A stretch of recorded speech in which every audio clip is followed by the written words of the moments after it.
God is good all the time. 어, 오늘 말씀은 하나님의 심판에 관한 이야기입니다. 그래서 좀 부담스러울 수도 있는데 저희 UBF에서는 이렇게 순서대로 강의를 나가기 때문에 빼먹고 나갈 수가 없습니다. 그래서 이게 우리의 가장 큰 장점입니다. 요즘 날씨가 참 좋은데 노아가 방주에 탄 날도 이런 날이었지 싶습니다. 그러니까 이제 비가 오고 그런 게 아니고 날씨가 이렇게 쨍한데 하나님께서 방주에 들어가라고 하시고 노아는 또 순종해서 방주에 들어갔습니다.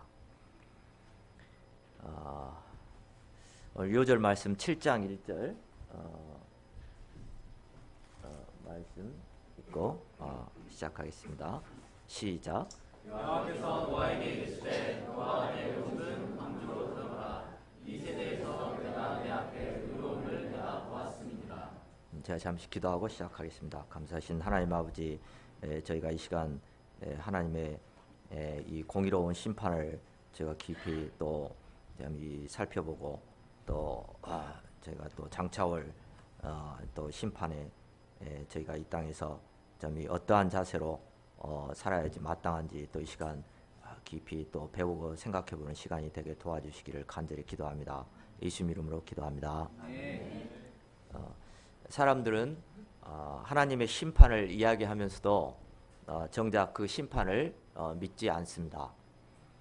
노아 시대의 사람들도 그랬고 오늘날 이 시대 사람들도 마찬가지입니다. 그러나 오늘 말씀에는 하나님의 홍수 심판의 과정이 아주 자세하게 기록되어 있습니다. 홍수가 시작된 날짜가 언제인지, 또 노아가 방주에 들어간 날짜가 기록이 되어 있고, 또 어떻게 세상에 물이 넘치게 되었는지, 또 얼마나 오랫동안 그 물이 창일하였는지, 그리고 얼마 후에 물이 빠지기 시작했는지, 또 땅이 어떻게 마르게 되었는지에 대해서 기록하고 있습니다. 오늘 노아의 홍수 심판 말씀을 통해서 앞으로 반드시 있을 하나님의 심판과 또 장차올 예수님의 재림과 최후의 심판에 있어서 우리가 이 땅에서 어떤 자세로 살아야 마땅한지 이 시간 깊이 생각하고 배울 수 있기를 기도합니다. 노아가 방주를 짓기 시작한 지도 120년이 지났습니다. 그리고 드디어 거대한 방주가 완성이 되었습니다. 1절 상반절을 보십시오. 여호와께서 노아에게 이르시되 너와 내 온 집은 방주로 들어가라. 하나님의 역사적인 심판의 때가 이제 임박하였습니다.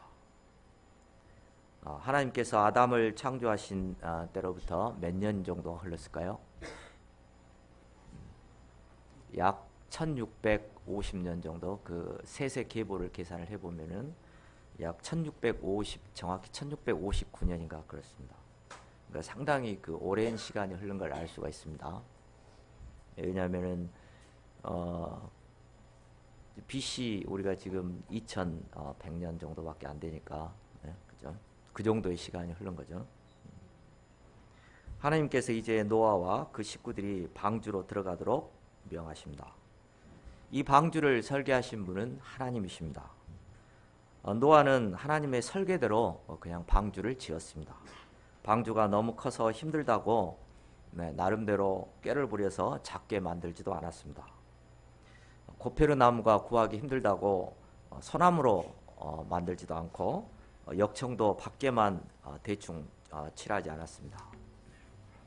말씀대로 안쪽에도 정성껏 칠하였습니다. 그러면 이 실제로 그 방주의 모양이 어떻게 생겼을까요? 그림 한번 보시겠습니까? 저렇게 생겼을까요? 우리가 주일학교 때 꼭 표지를 보면 저렇게 있습니다. 그래서 항상 저렇게 그림이 나오죠. 그래서 원숭이도 타고 코알라도 타고 코끼리도 타고 그렇게 돼 있네요, 그죠?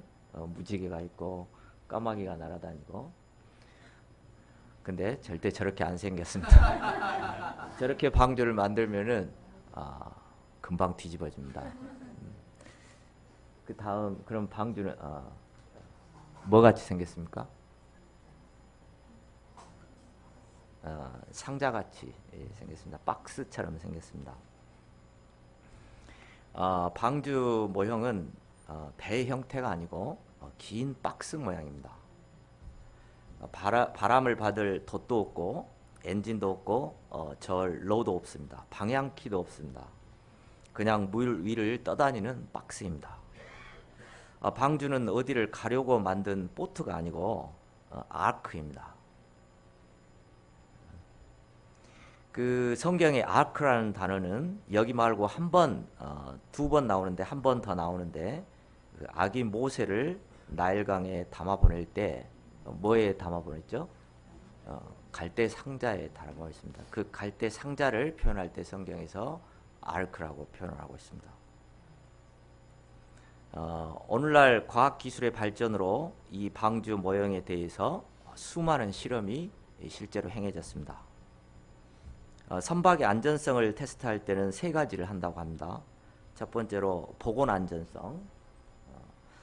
이 보건 안정성은 이게 배가 뒤집어지지 않고 이렇게 기우뚱할 때 다시 원상으로 회복하는 그 힘을 말합니다. 그러니까 그 세월호 때도 그게 보건 안정성이 조금만 더 좋았더라면은 배가 기울어지지 않고 다시 이제 세워졌을 텐데 그게 있고, 두 번째는 구조 안전성이 있습니다. 그러니까 파도가 칠 때 부서지지 않아야 되죠.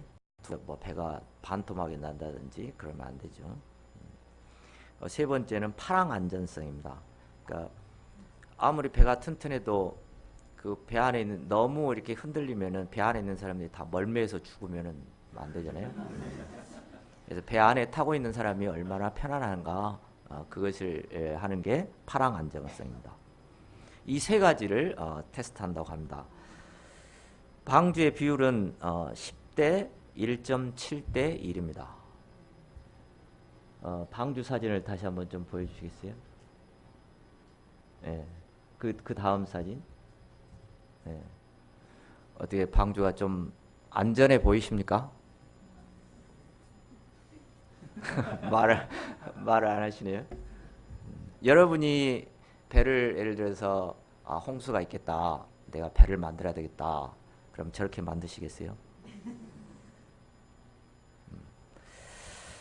그런데 그 어떤 실험을 해도 결과는 노아의 이 방주 비율이 가장 안전하게 나온다고 합니다. 성경을 만일 인간의 머리로 썼다면 그 당시에는 도저히 생각에 넣을 수 없는 비율입니다. 왜냐하면 비율을 세 가지를 맞춰야 되기 때문에 그렇습니다. 이 비율은 천지를 창조하신 하나님에게서 나온 비율입니다. 우리나라에서도 1990년대에 대덕연구단지 내 해양선박센터에서 실제로 이 실험을 진행했다고 합니다. 그러니까 높이를 조금 더 올려보기도 하고 길이를 좀 길게 해보기도 하고 짧게 해보기도 하고, 그래서 한 열 몇 가지를 가지고 실험을 했다고 합니다. 그 당시 실험을 맡은 그 대덕연구단지의 한 책임 박사님은 이제 원래 믿지 않는 분이었는데 이제 돈을 주고 이렇게 실험을 맡기니까 연구를 해야 될 거 아니에요. 그래서 자료도 수집하고 성경 이 노아의 홍수 창세기도 이렇게 읽어보고 이렇게 하면서 그분이 이제 선박 전문가죠. 근데 그 당시에 이 비율이 성경에 기록되어 있다는 것을 알고 너무 깜짝 놀랐다고 합니다. 그래서 나중에는 성경을 믿고 다른 사람들한테 이 성경 믿어야 된다고 이렇게 전도를 하고 회심했다고 합니다. 방주는 내가 목적지를 정하여서 어디로 가고자 하는 배가 아닙니다. 하나님의 보호하심을 가운데 모든 것을 하나님께 맡기고 다만 방주에 거하는 것입니다. 그리고 방주는 하나님께서 예비하신 것을 타야 합니다. 이것이 가장 안전합니다. 내가 내 힘으로 또 내 지혜로 방주를 만들고 지어서 탄 방주는 하나님의 심판을 견디지 못합니다. 순식간에 침몰하고 말 것입니다. 만약에 노아가 하나님의 말씀이 이해되지 않는다고 방주의 크기를 좀 줄이거나 자기 생각을 덧붙여서 방주 모양을 이리저리 바꿨다면 어떻게 되었을까요? 그렇다면 정작 그 심판 때 그 방주는 파도를 견디지 못하고 뒤집어지거나 쪼개지고 말았을 것입니다.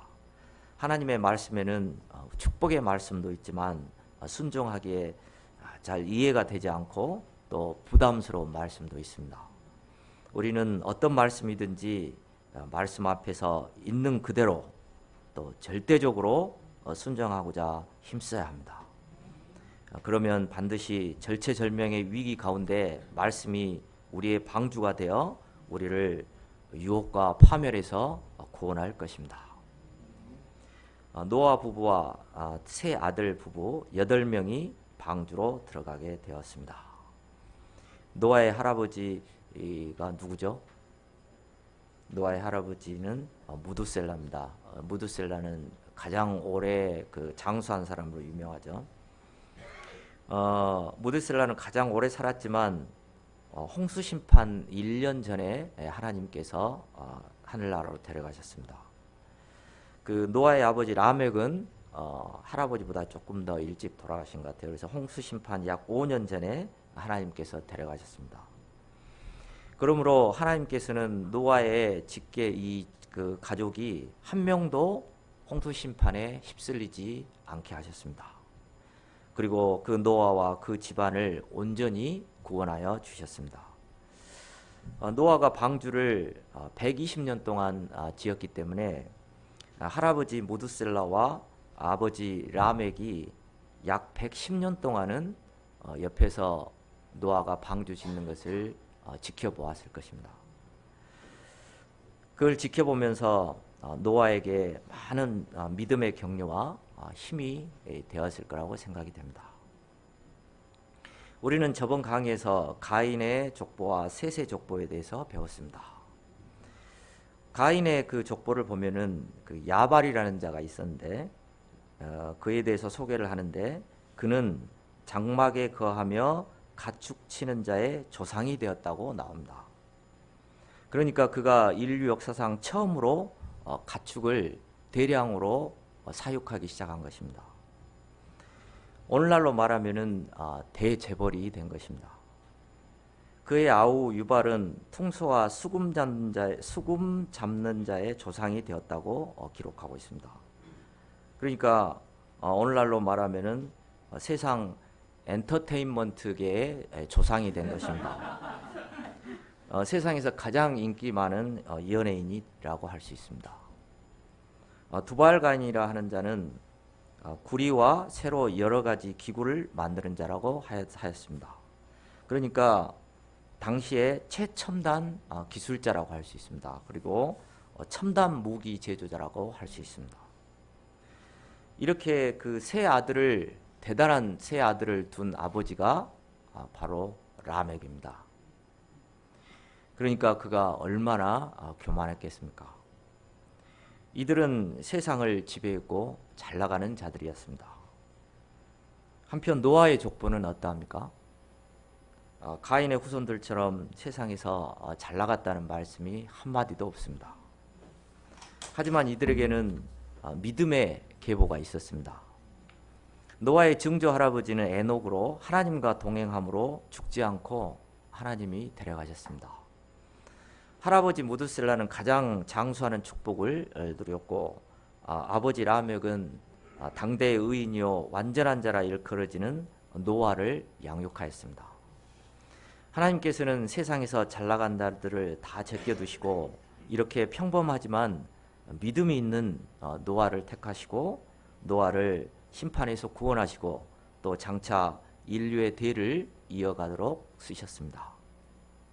하지만 이런 족보보다도 노아가 방주에 들어갈 수 있었던 더 결정적인 이유가 있습니다. 1절 하반절을 보십시오. 이 세대에서 내가 내 앞에 의로움을 내가 보았음이니라. 하나님께서 노아의 의로움을 인정해 주셨습니다. 아브라함이 장막에서 데모하고 있을 때 하나님께서는 그를 밖으로 이끌고 나가셨습니다. 그리고 하늘을 가리키시며 하늘을 우러러 무뼈를 셀 수 있나 보라. 내 자손이 이와 같으리라 말씀하셨습니다. 그때 아브라함이 여호와를 믿으니 여호와께서 이를 그의 의로 여기셨다고 기록하고 있습니다. 지금 당장은 딸 자식 하나 없는 현실입니다. 그러나 그는 하나님이 장차 무별과 같은 자손을 주실 것을 믿었습니다. 노아와 아브라함의 공통점은 믿을 수 없는 상황에서 약속의 말씀을 믿고 살았다는 것입니다. 히브리서 11장 7절은 말합니다. 믿음으로 노아는 아직 보이지 않는 일에 경고하심을 받아 경외함으로 방주를 준비하여 그 집을 구원하였으니 이로 말미암아 세상을 정죄하고 믿음을 따르는 의의 상속자가 되었느니라. 노아의 가족과 함께 짐승들이 같이 방주에 들어갔습니다. 인간의 죄 때문에 짐승들도 고생을 많이 한 것 같습니다. 그래서 짐승들을 보면 발로 차지 말고 잘해 주시기 바랍니다. 짐승들이 무슨 죄입니까? 하나님께서는 이들을 노아에게 이끌어 오셨습니다. 정결한 짐승은 7쌍씩, 부정한 것은 1쌍씩 이끌어 오셨습니다. 달팽이도 젖먹던 힘까지 내서 방주에 올랐습니다. 나무늘보는 가장 여유 있게 방주에 올랐습니다. 4절 말씀을 볼 때 비가 내리기 7일 전부터 노아와 동물들이 방주에 들어가기 시작한 것을 알 수 있습니다. 5절을 보십시오. 노아가 여호와께서 자기에게 명하신 대로 다 준행하였더라. 그들이 다 들어가자 하나님께서 방주의 문을 닫으셨습니다. 그리고 어떤 일이 일어났습니까? 7장 10절부터 12절까지 함께 읽겠습니다. 시작.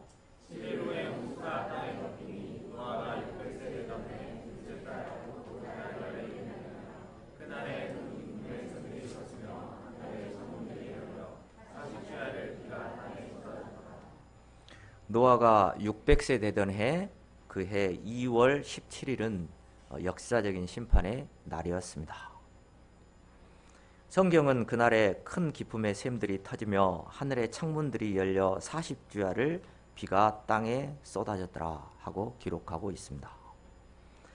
사람들은 노아의 홍수 심판을 단군 신화에 나오는 그 옥녀와 마늘 이야기 정도, 옥녀가 마늘 먹고 사람이 됐다더라 한 정도로 여기고 사실로 믿으려고 하지 않습니다.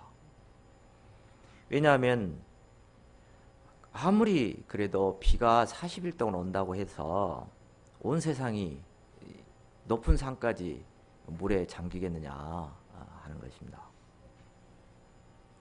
그러나 그것은 성경을 깊이 알지 못하기 때문입니다. 성경은 놀랍게도 비가 내리기 전에 큰 기쁨의 샘이 먼저 터졌다고 말하고 있습니다. 사람들이 쓴다면은 그냥 비가 주구장창 내렸다 그렇게 쓸 것입니다. 그러나 5,000년, 6,000년 전에 쓴 성경에서 큰 기쁨의 샘이 먼저 터졌다고 그렇게 이야기를 하고 있습니다. 그 당시 성경 기자가 큰 기쁨의 샘을 언급한 것은 참으로 놀라운 일입니다. 오늘날 창조 과학자들은 이것을 맨틀 밑에 지하수, 지금도 그 지하수가 있죠. 그 지하수가 그러니까 지각 변동이 일어나면서 이렇게 땅이 꺼지면서 그 밑에 그 지하수 한꺼번에 그 지상으로 쏟아져 나오는 그 현상으로 해석을 하고 있습니다. 동시에 하늘의 창문들이 열렸다고 말합니다. 창세기 1장을 보면 하나님께서 처음 창조하신 지구는 육지가 없고 온통 물로 덮여 있었습니다. 둘째 날에 대해서야 하나님께서는 이 물을 궁창 아래의 물과 궁창 위의 물로 나누셨습니다. 현재 구름의 양이 다 합해보면 바닷물의 10만 분의 1 정도라고 합니다. 그러니까 궁창 위의 물은 이 구름이 아니라 당시 지구의 하늘에는 바닷물에 버금갈 정도의 수증기층이 있었다고 볼 수 있습니다. 이것이 노아의 홍수 때 한꺼번에 쏟아졌다고 볼 수 있습니다. 물은 순식간에 온 땅에 넘치고 방주가 있는 곳까지 넘치게 되었습니다. 마침내 방주가 땅에 떠올랐습니다. 물이 더욱 넘칠수록 방주는 더 높이 떠올랐습니다. 천하의 높은 산이 잠기고 거기서부터 15규빗, 그러니까 6m 이상이 더 차올랐습니다. 그렇게 150일, 즉 5달 동안이나 홍수가 전 지구를 덮었습니다. 그 어느 곳도 피할 수 있는 곳은 한 곳도 없었습니다. 코로 숨을 쉬는 모든 생명이 다 죽었습니다. 그리고 땅 위에 움직이는 모든 생물이 다 죽었습니다. 심지어 공중의 새까지 다 죽었습니다. 이는 공중의 새도 발붙일 만한 한 채의 땅도 없었다는 것을 뜻합니다. 또한 이는 한 지역의 홍수가 아니라 전 지구적인 사건이었음을 말해줍니다. 23절을 다 같이 읽겠습니다. 시작.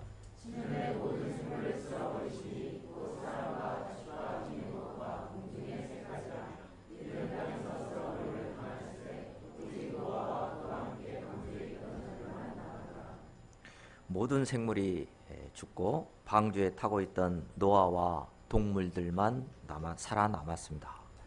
방주만이 심판을 견디고 살아남았습니다. 방주는 심판 때 가장 안전한 곳이 되었습니다. 방주는 가장 안전한 곳을 넘어서 심판에서 유일하게 안전한 곳입니다. 장차올 심판의 구원의 방주는 예수님이 되십니다. 예수님은 우리의 유일한 방주가 되십니다. 사도행전 4장 11절 12절은 말합니다. 이 예수는 너희 건축자들의 버린 돌로서 집 모퉁이의 머릿돌이 되었느니라. 다른 이로서는 구원을 받을 수 없나니 천하 사람 중에 구원을 받을 만한 다른 이름을 우리에게 주신 일이 없음이라 하였더라. 또 요한복음 4장 16절은 다음과 같이 말합니다. 같이 읽겠습니다. 시작. 예수께서 이르시되 내가 곧 길이요 진리요 생명이니 나로 말미암지 않고는 아버지께로 올 자가 없느니라. 여러분은 이 방주에 타셨습니까? 유일하게 안전한 이 방주에 타셨습니까? 엄청난 기세로 차오른 물은 전혀 빠질 것 같이 보이지 않았습니다. 그런데 물이 찬 것도 신기하지만 놀랍게도 물이 줄어들기 시작했습니다. 8장 1절을 보십시오. 하나님께서 바람을 땅 위에 불게 하심으로 물이 줄어들고 큰 기품의 샘이 닫히고 하늘의 창문이 닫히고 비가 그쳤습니다. 하나님께서 이렇게 물이 줄어들도록 하신 것은 오직 노아와 그와 함께한 들짐승과 가축들을 기억하셨기 때문입니다.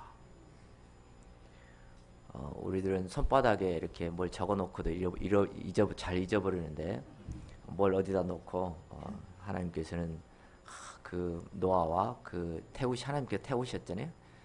그들을 이렇게 조금만 늦으면 다 굶어 죽잖아요. 그 안에서 항상 기억하고 계셨습니다. 하나님은 그들을 살리시기 위해 물이 자칫 줄어들도록 하셨습니다. 물이 빠지면서 방주가 아라랏산에 걸렸습니다.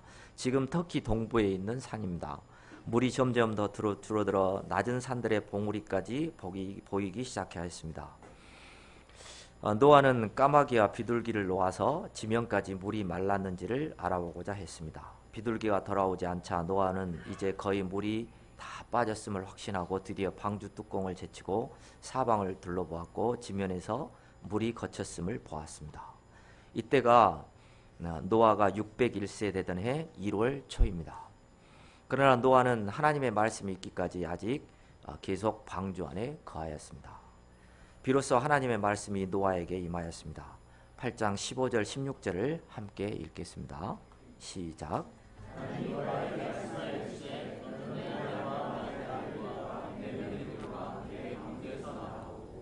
드디어 노아가 방주에서 나와서 땅을 밟았습니다. 노아가 600세 2월 17일에 홍수가 시작이 되었고 그 7일 전에 방주에 들어갔기 때문에 2월 11일 날 방주에 들어간 것입니다. 그리고 지금이 2월 27일이기 때문에 1년하고 10일 동안 방주 안에 있었던 셈입니다. 방주에서 나와서 첫 땅을 밟은 노아의 감격이 어떠했을까요? 노아는 방주에서 나와서 가장 먼저 하나님을 위해서 단을 쌓았습니다. 그리고 정결한 짐승 중에서 제물을 취하여 번제를 드렸습니다. 그는 구원의 은혜를 베푸신 하나님의 사랑에 감사했습니다. 하나님은 노아가 드린 번제의 향기를 흠양하시고 다시는 사람으로 말미암아서 땅을 저주하지 아니하시겠다고 결심하셨습니다. 9장 1절을 보십시오. 하나님이 노아와 그 아들들에게 복을 주시며 그들에게 이르시되 생육하고 번성하여 땅에 충만하라. 하나님께서는 노아의 후손들로 말미암아서 이제 새로운 구원 역사를 시작하고자 하십니다. 이 새로운 구원 역사는 아브라함 한 사람을 부르심으로 시작되어서 모세와 다윗을 거치고 드디어 때가 되자 그 아들 예수 그리스도를 이 땅에 보내주셨습니다. 하나님께서는 다시는 홍수로 세상을 심판하지 않겠다고 약속하시고 세상과 언약을 세우셨습니다. 그 증거로 비온 후에 무지개를 허락하셨습니다. 다음은 지구 사진을 좀 보시겠습니다. 아름답습니까? 다음 사진. 다음. 달에서 본 사진 같습니다. 다음. 처음 사진으로 좀. 이 지구 전체가 5일 동안이나 5달 동안이나 물에 잠겨 있었습니다. 홍수 이전과 홍수 이후를 비교했을 때 지구의 환경은 많이 달라진 것 같습니다. 과학자들은 홍수 이전의 지구를 잃어버린 세계라고 이야기하고 있습니다. 홍수 이전에는 우리가 알다시피 보통 900살 이상씩 살았습니다. 동민이들은 요즘 몸이 예전 같지 않죠? 한나자매님도 피부가 예전 같지 않죠? 이렇게 오래 산 것을 보면 그때는 질병도 없고 암도 없었던 것 같습니다. 여러분은 900살까지 산다면 무엇을 해보시고 싶으십니까? 그때 당시에는 그 성경에 보면 60세에 자녀를 낳았다는 말씀도 있고 노아는 한 500세 때 자녀를 낳았다는 걸 보면은 거의 한 50세, 60세 되면 이제 거의 그 성인으로 성장을 했다가 한 500세, 600세 때까지 이렇게 그 청춘이 한 20세 정도의 청춘이 그 계속 진행이 된 것 같아요. 왜냐하면 600세에도 자녀를 낳았으니까 500세에도 60세에도 낳고 낳았으니까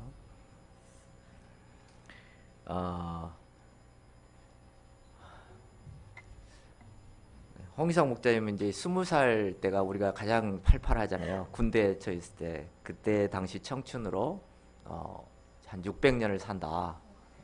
그러면은 뭘 좀 해보시고 싶으세요?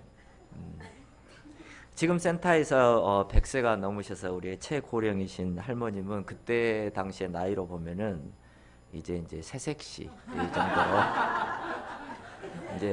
이제 시집 가려고 좀 이렇게 선을 봐볼까 이렇게 어디 믿음에 좋은 남자 없나 하고 이제 보시고 있을 때입니다.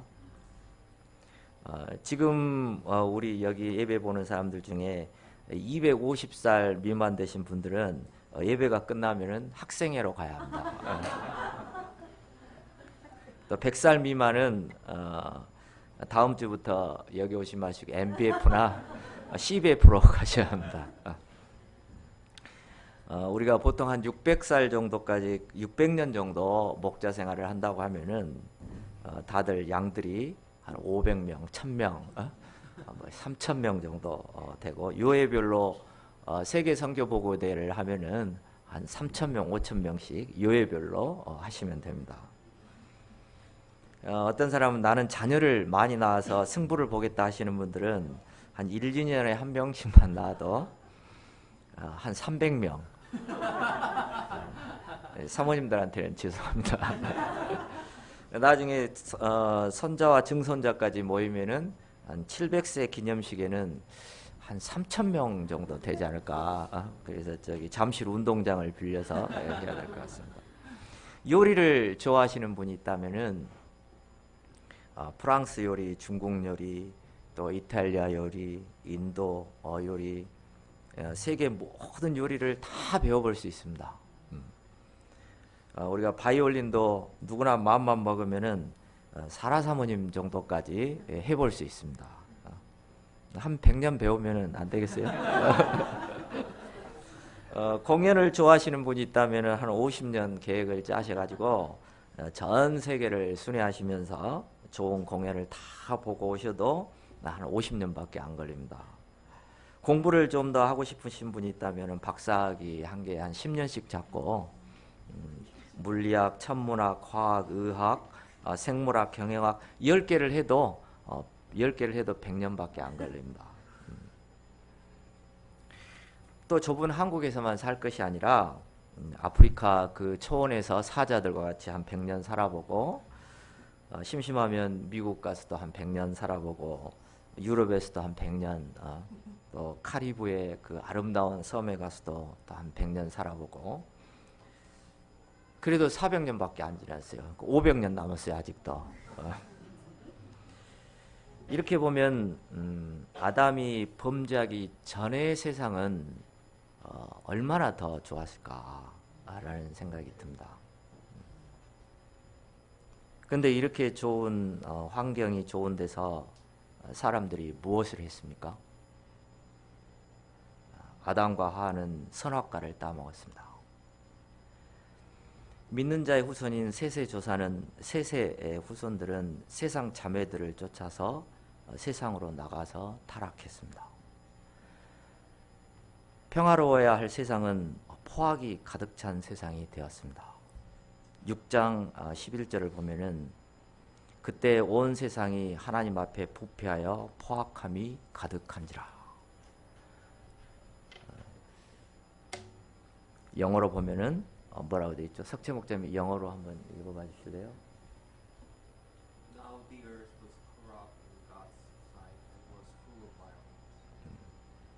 그때의 세상을 두 단어로 요약하면 corruption과 violence입니다. 즉 타락과 포악입니다. 아이러니하게도 좋은 환경 속에서 죄는 더 빠르고 더 창궐했습니다. 사람들은 강건하게 오래 살면서 더 타락했고 더 포악해져 갔습니다. 온 세상에 잔인한 폭력과 폭행과 방화와 살인이 난무하였습니다. 노아는 그런 세상에서 살았습니다.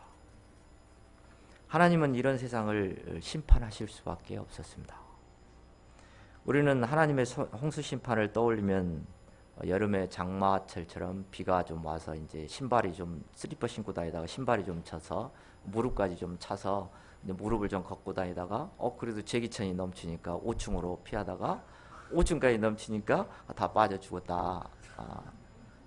이렇게 생각할 수 있습니다. 근데 우리가 그 다음 영화 한 장면을 제일 비슷한 것 같아서 좀 잠깐 좀 보겠습니다. 장도 목사님 16초부터 한번 좀 들어보겠습니다. 오디오를 좀 오디오랑 같이 좀 해주세요.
예, 여기까지 하겠습니다.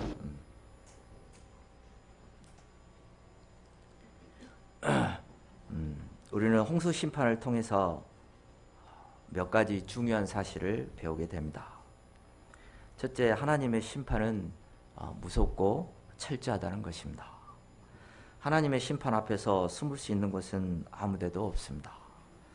또 사람들은 많은 사람들이 지옥에 가기 때문에 난들 못 가랴 하며 심판을 가볍게 여깁니다. 그러나 하나님의 심판은 우리가 상상할 수 없을 만큼 무섭습니다. 둘째로 하나님께서는 죄를 심판하신다는 것입니다. 하나님은 우리가 좋은 대학에 갔는지 못 들어갔는지 많은 업적이 있는지 없는지 이런 것을 심판하시는 분이 아니십니다. 하나님은 우리의 인간 조건이나 소유나 업적을 심판하는 것이 아니라 우리의 행한 죄를 심판하십니다. 그러므로 그 심판은 누구한테든지 공정하고 공의롭습니다. 셋째, 하나님의 심판은 반드시 있다는 것입니다. 성경은 곳곳에서 예수님의 재림과 최후의 심판에 대해서 말씀하고 있습니다. 그때에는 해가 어두워지고 달이 빛을 내지 아니하고 별들이 하늘에서 떨어진다고 하였습니다. 그날에는 별들이 태풍에 과일 떨어지듯이 우수수 떨어지게 됩니다. 그 떨어지는 소리가 얼마나 큰지 그 소리에 놀라 기절하게 됩니다. 예수님께서는 처음 이 땅에 오실 때에는 아무도 모르게 조용히 오셨습니다. 그러나 예수님께서 재림하실 때는 구름을 타고 능력과 큰 영광으로 오십니다. 그날에는 모든 사람들이 이 모습을 목격하게 됩니다. 그러나 어느 시대나 사람들은 심판을 믿지 않습니다. 노아 시대 사람들도 그랬습니다. 다 같이 누가복음 17장 26절부터 30절까지 읽겠습니다. 시작. 노아의 때에는 것과 같이 인자의 때도 그러하리라. 노아가 방주에 들어가던 날까지 하늘이 먹고 마시고 장가들고 시작하더니 홍수가 나서 그들을 다 멸망시켰으며 또 롯의 때와 같으니 하늘이 먹고 마시고 사고 팔고 심고 집을 지더니 도시 속에서 나가던 날에 하늘로부터 불과 유황이 비오듯하여 그들을 멸망시켰으나 인자가 나타나는 날에도 이러하리라. 베드로 사도는 이에 대해서 좀 더 구체적으로 말하고 있습니다. 그러나 주의 날이 도둑같이 오리니 그날에는 하늘이 큰 소리로 떠나가고 물질이 뜨거운 불에 풀어지고 땅과 그 중에 있는 모든 일이 드러나리로다. 이 모든 것이 이렇게 풀어지리니 너희가 어떠한 사람이 되어야 마땅하냐. 사도 베드로는 묻습니다. 이 모든 것이 이렇게 풀어지리니 너희가 어떠한 사람이 되어야 마땅하냐 하는 것입니다. 하나님의 심판을 믿는 우리는 이 땅에서 어떠한 사람이 되어야 마땅합니까? 첫째, 이 땅에서 분명한 영적 가치관을 쌓고 그 위에 굳게 서야 합니다. 한 번은 제자들이 예수님과 함께 예루살렘에 올라갔다가 그 성전의 아름다움과 웅장함을 놀라서 눈을 휘둥그리 하면서 말했습니다. 선생님이여 보소서. 와, 이 돌들하고 이 건물들이 어떠합니까? 그런데 예수님은 더 놀라운 말씀을 하셨습니다. 너희 보는 이것들이 날이 이르면 돌 하나도 돌 위에 남지 않고 다 무너뜨려지리라. 우리는 영적인 것이 가장 귀하고 영원하며 세상 것은 심판과 함께 멸망할 것임을 분명히 알아야 합니다. 그럴 때 우리가 세상의 헛된 것에 마음을 빼앗기지 않고 믿음의 길을 갈 수 있습니다. 둘째, 방주 짓는 삶을 살아야 합니다. 신앙생활은 이 땅에서 방주 짓는 삶이라 할 수 있습니다. 신앙생활 가운데 나의 구원의 방주 되신 예수님을 더 깊이 배우고자 하고 또 그 안에 거하기에 힘써야 합니다. 예수님은 하나님께서 보내신 유일한 구원자이십니다. 하나님이 세상을 이처럼 사랑하사 독생자를 주셨으니 이는 그를 믿는 자마다 멸망치 않고 영생을 얻게 하려 하심이라. 예수 그리스도의 방주 안에 거하는 자는 심판에서 구원을 얻고 영생을 얻게 됩니다. 셋째, 항상 기도하며 깨어 있어야 합니다. 누가복음 21장 36절에서 예수님은 말씀하십니다. 이러므로 너희는 장차 올 이 모든 일을 능히 피하고 인자 앞에 서도록 항상 기도하며 깨어 있으라 하시니라. 주님께서 언제 오실지 알 수 없습니다. 또 내가 언제 주님 앞에 설지 알 수 없습니다. 우리는 언제 주님께서 오실지라도 부끄럼 없이 주님 앞에 설 수 있도록 항상 기도하며 깨어 있어야 합니다. 이것이 구원의 길입니다. 주님께서 영광 중에 재림하실 그날까지 항상 깨어 기도하며 생명구원의 역사를 감당해야겠습니다. 제가 기도하고 마치겠습니다. 감사하신 하나님 아버지, 저희 하나님께서 심판이 얼마나 엄미하고 공의로우신지 이 시간 배우게 되었습니다. 제가 이 땅 가운데서 항상 깨어서 주님 앞에서 기도하며 주님 앞에서 살게 도와주시고 또 이 땅에서 주님께서 주신 사명과 또 생명구원의 역사를 충성할 수 있도록 도와주시기를 간절히 기도합니다. 예수님 이름으로 기도하였습니다.